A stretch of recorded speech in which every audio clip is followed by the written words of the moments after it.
go.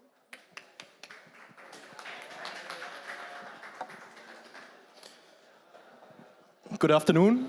Thank you for the introduction. It's in general a pleasure to be here, to be allowed to speak about a very important topic, automation, AI, and how it may transform the factories of the future, in general the way how we build things. Why am I on stage? What do I have to say about this topic? First of all, I hope I can make this presentation work. Okay, that way around. I am the managing director of Würth Industry Vietnam. Probably some of you have heard about the Würth Group in the past. We are a company with a history of now more than 70 or 80 years. We were founded in 1945 as a very small business and have developed into a global conglomerate of many different companies doing many different things. The people from Germany that we have in the audience, I can only guess a little bit by what I can see, probably know us from a company that is providing construction material, fasteners and fixings, some chemicals, mainly to small and medium-sized businesses. But that is at the moment just a fraction of what we actually do. We have 400 companies. We are in general the world market leader for connecting material, which does not mean that we have a market share that is 90%. In fact, we probably think we are somewhere around 5%. And to be honest, out of the 400 companies, 200 companies actually have a revenue annually of less than 10 million USD. But we consider us still in a very fragmented market, one of the top players. And with Industry, the logo that you see on the top left of the slides has specialized on the supply of C-parts in the production to original equipment manufacturers or in general industrial makers. We have started this spin-off so to say 25 years ago within the Würth Group and have now grown to a relatively large network around the world of around about 60 companies and are supplying globally around 5,000 customers. Our goal here is not to provide the best fasteners. A lot of the products that we supply every day are standard parts. They follow a DIN or an ISO or an American standard, or in the meanwhile upcoming Asian standards, Japanese or Chinese. So the goods are relatively replaceable. There's no such thing as the perfect fastener. I wish I could say that, but you can find the fasteners we sell to you most likely also somewhere else. Our goal is to deal with the complexity of our customers. And that brings us much more to the topic of today, which is automation. I have to be a bit careful because this is a sales pitch and I am a sales guy. So I need to make sure I'm not trying to sell you anything today, but give you general thoughts and insights as to what we can see as a supplier to all of these companies that you can see here. Around 5,000 plants around the world that we service for their C-part demand. And some of the biggest players in the current industry. So that's where I really need to try and stay on topic instead of trying to make you my customer. What is the challenge nowadays for a manufacturer? The challenge, again, is not to find the best fastener. Of course, there are specific parts for specific customers that are probably specifically designed, that have a quality standard that is a bit higher, something that you can't find off shelf, but most of the parts you will be able to find somewhere if you just try hard enough. The challenge of a factory nowadays is to have 4,000 parts that have a relatively small value in your whole value chain, but come with a very high complexity of buying, keeping on stock, and making available to the worker in your factory at any given point of time. Cost, of course, is a factor, but more important for any factory, I would say, is production continuity. The cost of a line down usually is much higher in terms of opportunity cost than small savings that you can generate by an endless change of suppliers for this kind of commodity. And how do we do this? Over the last 25 years, we have seen big changes. We've basically gone from, well, internet already was around back then when we started, but we've basically gone from very manual or very analog supply chain processes to now a stage where we actually don't know what will happen tomorrow.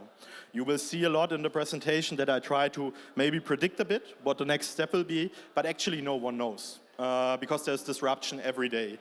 But what is not changing in all of this is the general principle. I try to get out of my own slides.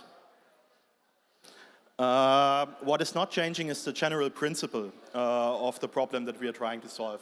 That remains the same.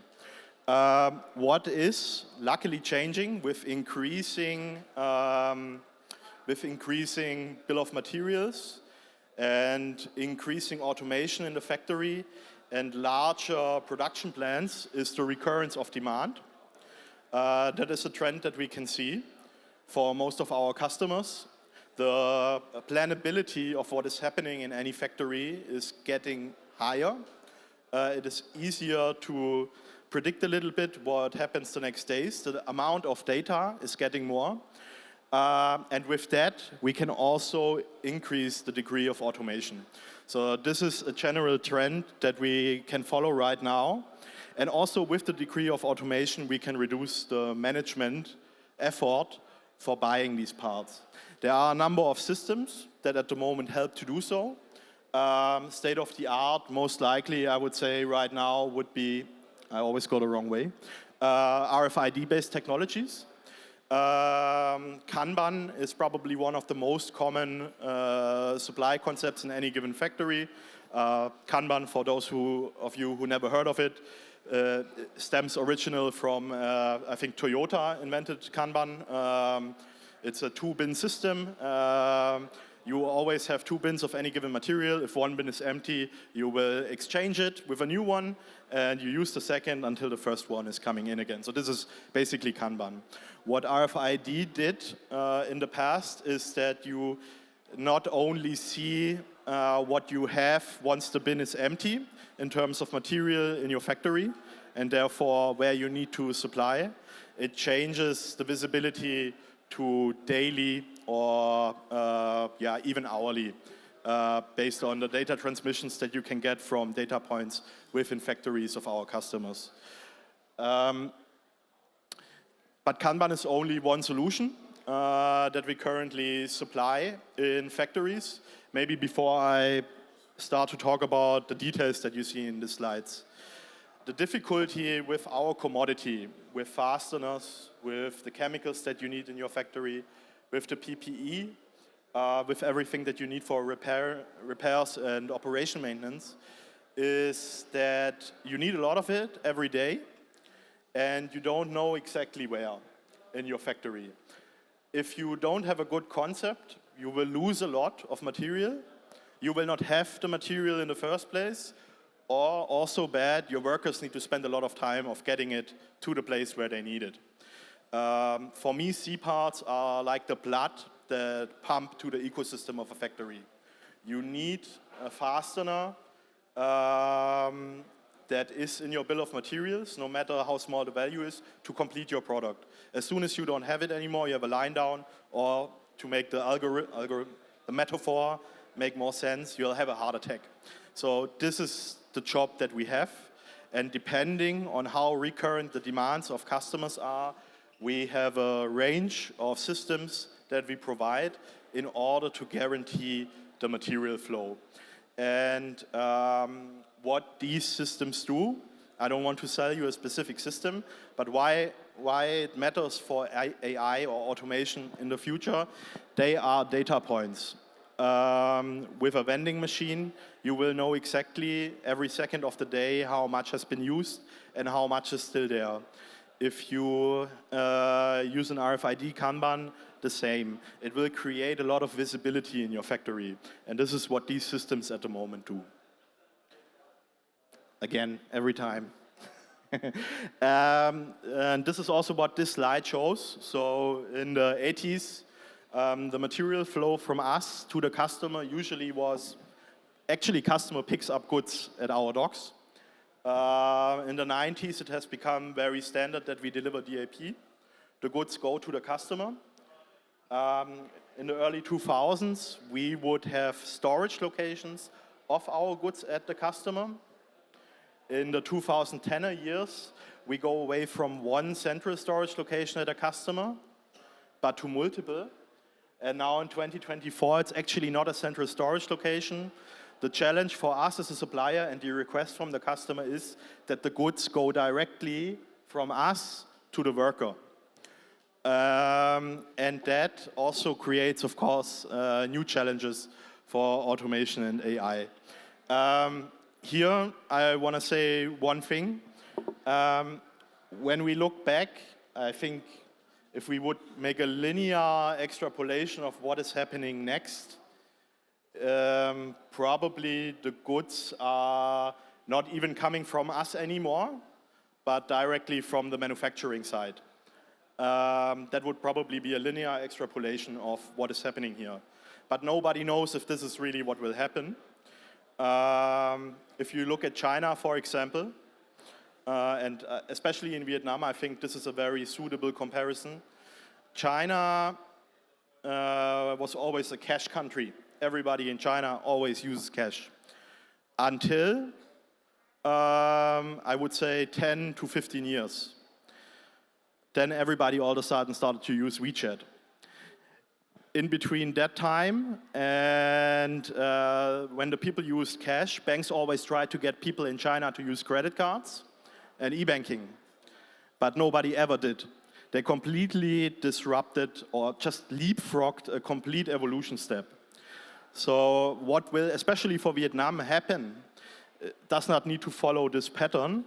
This is what we have seen in most of the relatively advanced economies around the world, but if this will be really what will happen in Vietnam is not 100% clear.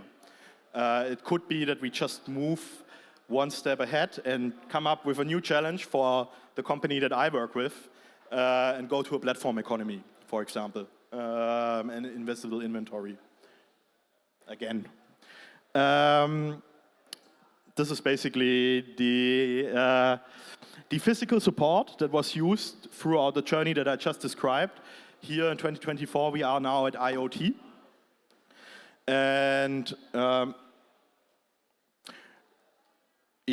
what it means for us, or what it maybe can summarize up to is that we come from a time where it was always about the reduction of process cost, inventory optimization, and process improvement, to a time where what we do as a provider of C-parts for a factory that is completely automated much more transfers away from the physical process to system and data management. We now can see that more and more of our customers are much more interested in the data we provide in order to be able to steer the machinery, in order to steer the HEVs, and in order to work with the shuttles that they maybe have from the colleagues of KUKA that have been speaking here before, or Swisslog, than actually about having the C-parts. It is considered a standard that we can do this in many countries of the world. It's not an innovation anymore. If we tweak a little bit how we do it, it will not really change how things are being made. But what the next step for us will be is probably system and data management. And additional to that, what is not on the slide, everything that I've shown before is reactive. RFID Kanban is reactive. When the bin is empty, you will order a new bin. It's a reaction. It's not something that you anticipate. When somebody takes something out of a vending machine, it will tell you something has been used, you need a new one. It's reaction. What will happen with system data management and AI and companies like Celonis that are doing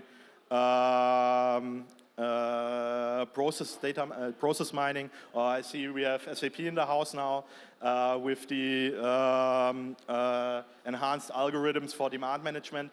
It will be much more interesting how purchasing can turn proactive and will maybe lead to invisible inventory. That could be the real next step. If you want to know my personal opinion, I think that this will be what will really win the future. But coming back to what Würth is doing at the moment, quite boring. This is the IoT solutions that we at the moment have in place. I think I already talked about Kanban and all the tools about that. What is interesting also for us and what we can see on the market is that customers not only want our solutions, they basically want to use our platform to integrate other suppliers and even partly their machinery, like HEVs. And that would be UAPV is a very German abbreviation, Unterarbeitsplatzversorgung. Who would have guessed? What a nice word. We call it MyServ. It's basically a software, a platform that allows our customers to use our hardware, but also external hardware if they wish, to integrate in their factory, and also to integrate suppliers along their value chain to have them all basically in one system. So if you have a Kanban from us, you don't necessarily need to have the goods from us anymore.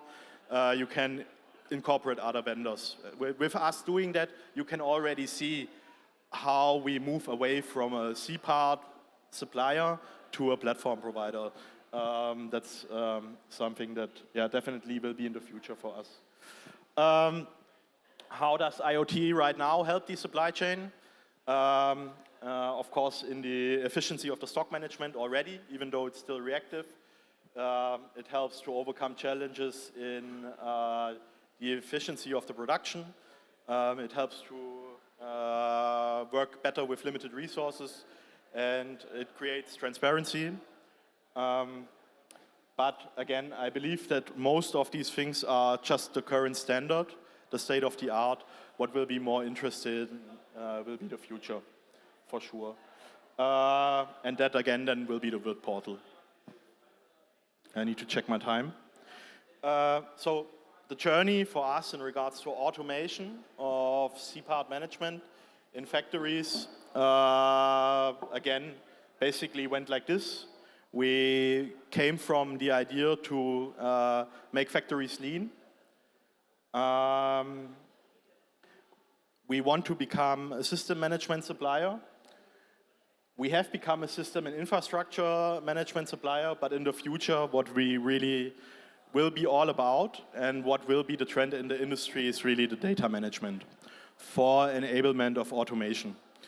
I think we talked a lot about, I think one of the questions at the panel before was whether AI is a supporter in decisions or whether AI should make creative decisions. I think data will all come down to data management, what AI actually can do. And if you do not have, for the most basic things in your factory, and this is the C part and the material flow of the C parts, if you don't have transparency on those, you will not be able to use AI or any automation machinery to their full extent. And yeah, I believe this is where the journey goes in the future. And I'm not sure if I now have been too quick. But that would be it from my side. So if there are any questions, I'm very happy to answer them.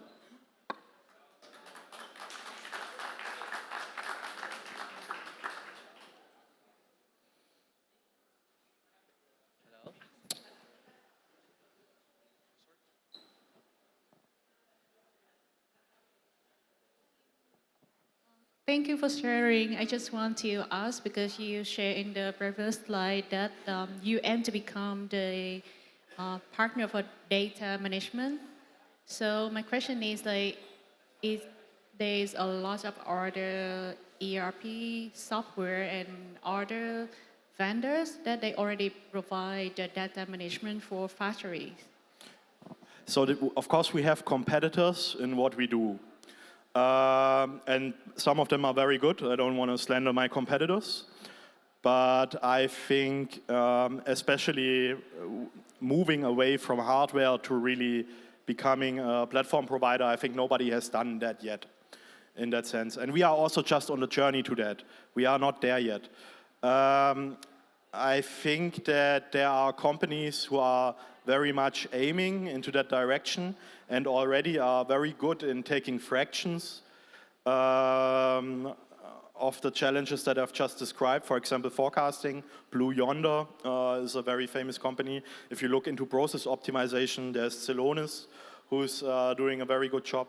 But I think nobody is addressing the problems in the supply chain, and not only in the supply chain, but also in the material of the flow of the factory in the way that we aim to in the future. You're starting from the shop floor to the data management, so you have more advantage in that because you already started at where everything begins. Yeah, we hope so. We hope so. Okay. We will become really good in this, though, if the customers integrate our platform fully. Then we have more data, or the customers has more data, so to speak. It goes a little bit to the same point she had mentioned. We heard about automation in intralogistics and in the production itself. What the framing from you sounds a bit like is that the material management and the data points of the material management is really the foundation to make any of that happen. Is that the... Yeah, I would say so. I would say so. What are the big investments right now in AI? Data centers. The algorithm is over the data, and of course you need to have smart algorithms. You need machine learning, and you need very smart heads who write those algorithms, or a very strong AI that can improve itself. But in the end, first you need data, and the capacity to store it and to access it very fast. And for a factory, that means data points. So as long as you run around with a paper card and you say, you let your workers write down what they used every day, and you don't put that anywhere, you will never see what really is going on a big picture. And if you talk about goods to man concepts, they will never work because there's just no direction. There's no road. You can have the best hardware if you do not know with what to feed it. As a follow-up to that, the cost of it as compared to the labor cost in Vietnam is a thing that has been going through my head. Also with the previous presentations. Surely automation would be wonderful in production through and through, but in a market like Vietnam, in a production market like Vietnam, when do you see that as realistic in terms of a time frame where the labor cost would outgrow the investment need for such? So so our warehouse in Germany is fully automated. We have a shuttle, 40 meters high, and every pick is being done by a robot. Because in Germany we have a direct ROI on this. I have to admit, in Vietnam I don't have this, for the reason that you just stated. I think as far as machinery goes, we will still have to see how Vietnam develops. I'm also relatively skeptical towards the idea of having a lot of dark factories here very soon, because this is not, at the moment, what Vietnam is very good for or good in. But I still believe that a lot of steps within factories will be more and more automated, and that especially in the supply chain, a couple of other aspects, if we go away of steering machinery and HEVs and more look at supply chain topics, Vietnam actually really needs a lot of this because, again, if you look at C-parts and consumables, Vietnam does not have a big substance of manufacturers. If we just look at fasteners, I think every month 80 million USD fasteners get imported to Vietnam. I can tell you probably on two hands the 10 manufacturers here that have maybe 60 to 70% of the volume. And they're not very versatile. So Vietnam still has the problem that they have a very complex supply chain. There's not like in China, a big network where you can pick around you. You really need to plan what you do. And in that sense, automation, again, I think is very needed in Vietnam, and especially data, very needed. Well, depends on how you look at it, if that's a satisfying answer. So you mentioned twice about reactive. So I want to hear your thoughts about the predictive side of the business, where it's lingering in. I mean, I see that you're getting more digitized on the platforming, getting into data, obviously, which makes sense. So where is it going in terms of predictiveness of the model? Are we going to predict about the machinery that we're going to manufacture, or is it going to be predictive on the parts? So I can already maybe tell you a little bit what we are trying to do. As you mentioned, right now we are reactive. We supply the customer based on the usage. What we are working on in terms of data models right now is that we look at a type of end product, let's say some sort of construction machinery, let's say a crane. We have a customer who builds that crane in several countries. We have several other customers who build similar cranes. We know usually how the bill of materials looks. And what we first try to get to is to say, we can ask the customer, how many cranes do you plan to build this year? And that we then therefore come up with how much they actually need. That would be the first step into proactive versus reactive. And these are data models that we right now try to build. With the data that we have, I think in the beginning of this presentation I showed it, around 5,000 manufacturers around the world with considerable volume. There's already a lot of data. And we are working on how we can use that. That's basically. Just to follow up, what do we lack at the moment? Is it the data part that is missing in the equation, or is it because of the data layer that you mentioned about the algorithms and the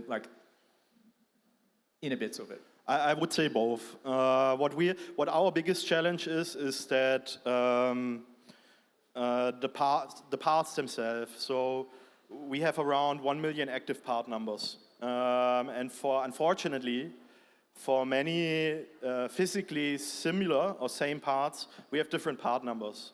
The reason comes from a quality management aspect.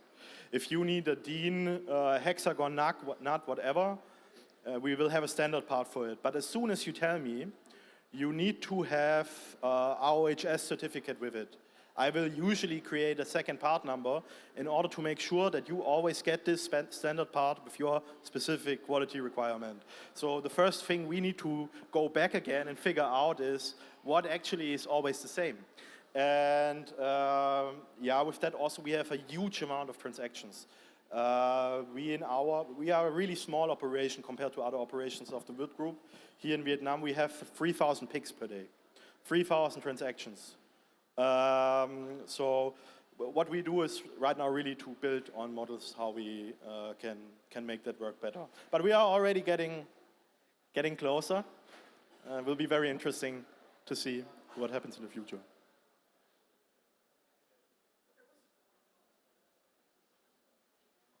Yeah, thank you very much for your sharing. Yeah, I have a question for you. Exactly two questions. The first question for you. In your opinion, can AI integrated IoT video camera to detect incident in the factory so that to early and now to reduce minimize property human loss? The second question for you, can AI replace human to work in toxic environment and fighting? Thank you.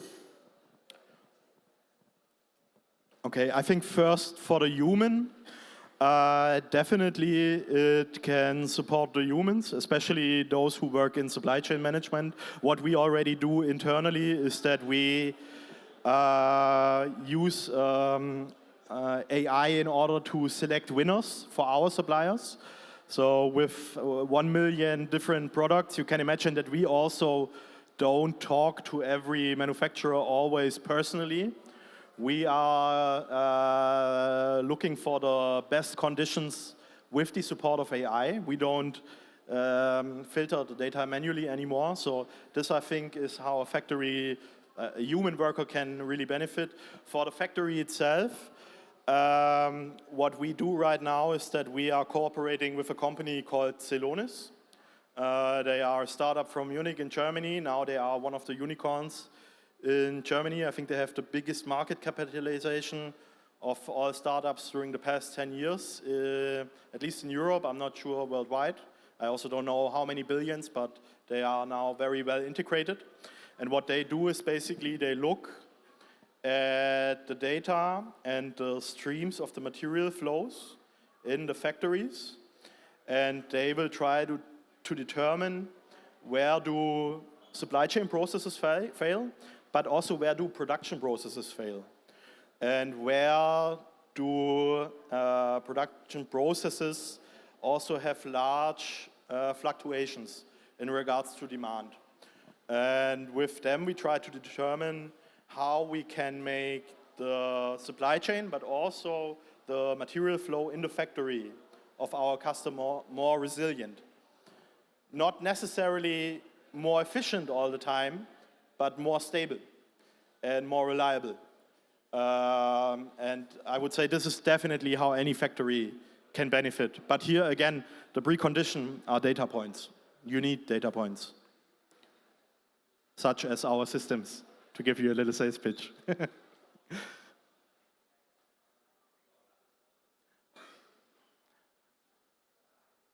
All right, then thank you. Thank you for the questions. Thank you. Thank you for your attention. Thank you, and Mr. Deere, for your sharing and very interesting section.